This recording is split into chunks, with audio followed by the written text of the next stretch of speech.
Argentina जीत चुका था, stadium जश्न में डूबा था और कैमरे खिलाड़ियों पर थे। लेकिन अगले ही पल एक बैनर पूरी दुनिया की सुर्खियां बन गया।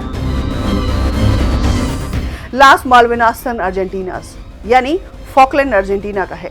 एक फुटबॉल मैच खत्म हो चुका था, लेकिन 40 साल पुराना विवाद फिर शुरू हो गया था। 1982 का ब्रिटेन वर्सेस अर्जेंटीना युद्ध सिर्फ 74 दिनों तक चला था। और अगर आपको लगता है कि वह युद्ध जून 1982 में ही समाप्त हो गया था, तो शायद आप गलत हैं।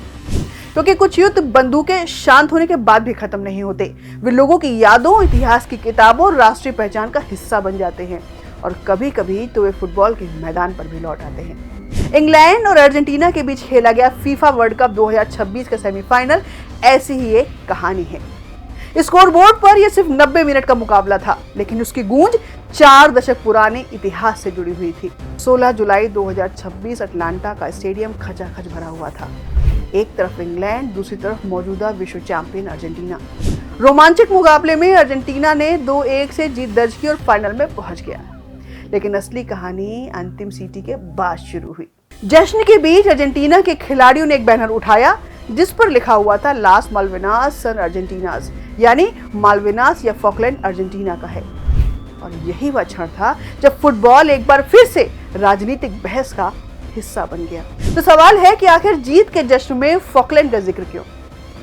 तो इसका उत्तर समझने के लिए हमें 1982 में लौटना होगा। दक्षिण अटलांटिक महासागर में स्थित जिन द्वीपों को ब्रिटेन फॉकलैंड आइलैंड और अर्जेंटीना लास माल्विनास कहता है, उन्हीं द्वीपों पर दोनों देशों के दावे ने 1982 में युद्ध का रूप ले लिया था। और 74 दिनों तक चले इस संघर्ष में ब्रिटेन विजयी रहा। लेकिन अर्जेंटीना के लिए यह सिर्फ सैन्य हार नहीं थी। माल्विनास आज भी वहां राष्ट्रीय पहचान का हिस्सा है।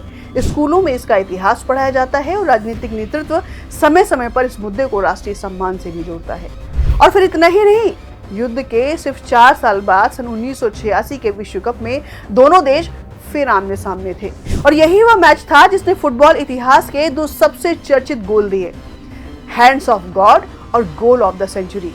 अगर आप फुटबॉल प्रेमी हैं तो आपने इनके बारे में जरूर सुना होगा कि जब मैच के 51वें मिनट में डिएगो माराडोना ने गेंद को हाथ से छूकर गोल कर दिया था। रेफरी की नजर से वो बच गया और गोल मान लिया गया। मैच के बाद माराडोना ने इसे मजाकिया अंदाज में कहा था कि यह गोल थोड़ा माराडोना के सिर से और थोड़ा भगवान के हाथ से हुआ था। और यहीं से यह गोल हैंड ऑफ गॉड के नाम से अमर हो गया।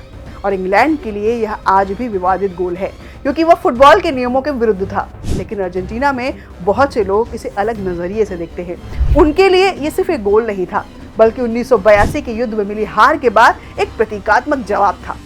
ऐसा जवाब जो युद्ध के मैदान में नहीं, बल्कि दुनिया के सबसे बड़े फुटबॉल मंच पर दिया गया था। और फिर कहानी यही नहीं रुकी। ठीक उसके 4 मिनट बाद माराडोना ने फिर गेंद को अपने कब्जे में ले लिया और इस बार उन्होंने लगभग आधे मैदान से दौड़ते हुए इंग्लैंड के 5 खिलाड़ियों और गोलकीपर्स को छकाया और गोल कर दिया। और इस गोल के बाद फीफा ने इसे गोल ऑफ द सेंचुरी का दर्जा दे दिया। और फिर यदि पहला गोल विवाद का प्रतीक था, तो दूसरा प्रतिभा की पराकाष्ठा था। दुनिया उन्हें फुटबॉल के इतिहास के रूप में याद करती है, लेकिन अर्जेंटीना में इनका अर्थ कहीं अधिक गहरा है। बहुत से लोगों के लिए यह मुकाबला 1982 की हार के बाद आत्मविश्वास और राष्ट्रीय गौरव की प्रतीकात्मक वापसी था। और यहीं से इंग्लैंड बनाम अर्जेंटीना सिर्फ एक खेल प्रतिद्वंदिता नहीं, बल्कि इतिहास और भावनाओं का प्रतीक बन गया। और अब फिर लौटते हैं 2026 की ओर। नई पीढ़ी, नए खिलाड़ी और नया विश्व कप, लेकिन प्रतिद्वंदी वही। अर्जेंटीना की जीत के बाद माल्विनास का बैनर यह याद दिलाने के लिए काफी था कि कुछ ऐतिहासिक विवाद समय के साथ गायब नहीं होते, बल्कि नए संदर्भों में बार बार सामने आते रहते हैं। और फिर यहीं से फिर सबसे बड़ा सवाल खड़ा होता है कि क्या यह राजनीतिक संदेश था या राष्ट्रीय स्मृति की अभिव्यक्ति? अर्जेंटीना के लिए यह ऐतिहासिक पहचान का प्रश्न है, जबकि ब्रिटेन के लिए संप्रभुता पर राजनीतिक दावा। और यही कारण है कि एक ही बैनर दोनों देशों में अलग अलग अर्थ रखता है। और इसी वजह से फीफा भी मुश्किल में पड़ जाता है, क्योंकि उसका सिद्धांत है कि नो पॉलिटिक्स इन फुटबॉल। पहले भी ऐसे बैनरों पर कार्रवाई हो चुकी है और इस बार भी अनुशासनात्मक कदमों की चर्चा है। लेकिन क्या खेल को पूरी तरह राजनीति से अलग रखा जा सकता है?